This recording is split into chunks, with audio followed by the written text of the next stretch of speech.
Hi, are you an aspiring fashion influencer or lifestyle content creator who's trying to build your account from scratch?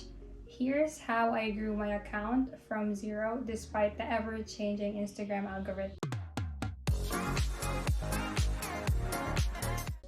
Hi, my name is Jenica Elizabeth and I started fashion content creation around 5 months ago, and here's how I grew my account organically.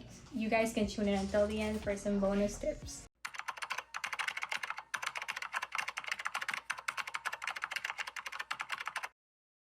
So for my tip number one, it's pick a niche. I know you guys have heard about this time and time again, and everybody's saying pick a niche, but like nobody really tells you how to pick a niche. So here are the factors that I've considered upon picking my niche. So for my first factor, it's figuring out what you love. Figure out what has been a constant thing in your life that you have loved. For me, it's always been fashion. I have always loved fashion. I have always loved mixing and matching pieces. I have always loved throwing different textures, different colors, different pieces, different materials in, and like putting my visions to reality. For the second factor, the question that I had to answer is how may I help people? How may I help clients with the content that I'm gonna put out? So for me to be able to answer the question, I had to go backtrack and figure out like what has always been the problem when I'm dressing up or when I'm shopping. What has been the constant problem that I've encountered time and time again? The biggest problem and the constant problem that I've always encountered is my height. I've always been too short. My pants are always too long. My skirts are always too long. Midi dress or maxi dresses, US sizes in particular, are not very petite friendly. So when I figured out the problem that I've always had, maybe I can offer some solutions to people who is in the same height range as me, to people who's having the same problems as me. I can probably recommend stores that worked for me. So that's how I figured out my petite fashion niche.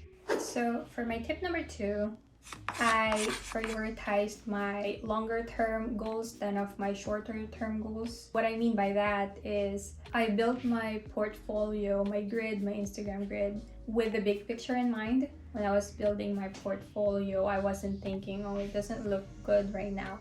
I always think about what it would look like a bigger picture. So maybe it does look weird right now, but at some point it would all come together. I prioritized building my portfolio for my probable clients to see and all that, so it has paid off. I was able to get collabs and brand deals because of the portfolio that I prioritized. Also, I prioritized what type of followers do I have. I didn't prioritize, oh, I should earn 100 followers overnight. I prioritized what type of followers am I gaining, what type of audience am I attracting. I can have 100 followers overnight, but if those are bots, then it's not gonna help me at all.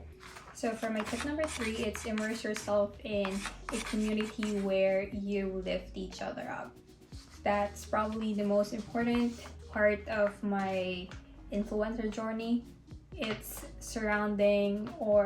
it's immersing myself in a very supportive community.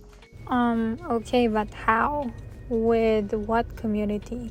You basically have zero following. Since I don't have any community to immerse in, the first thing I did was build genuine connections by truly supporting content creators that are in the similar niche as I am. I think that genuinely supporting other creators is a very important part of my journey, because when you're genuine to others, there's a good chance that you're gonna get genuine support back. So for my last tip, and here's the thing, it's unconventional and it's not sustainable, but like when I was starting out, I don't have much audience to show my content to, and I have to put myself out there. So I click those hashtags that are related to my niche, the hashtags that I put under my post. It brings me to the explore page of that particular hashtag. I go to the recent and then I scroll through content that I like.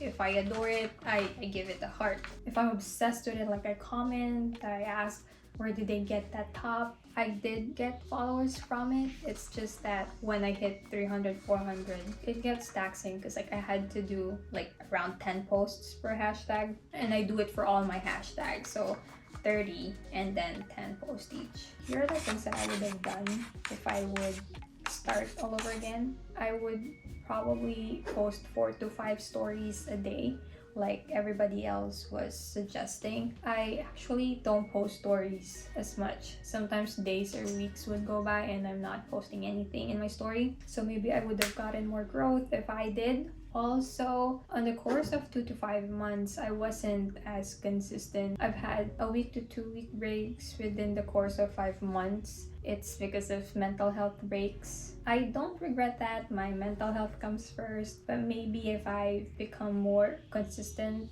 in that span of 5 months, maybe I would have gotten more growth than what I had now, but I don't regret the breaks. If you guys want more details about my collabs or paid partnerships with under 2K followers, you guys can click the link down below and I'll discuss those further.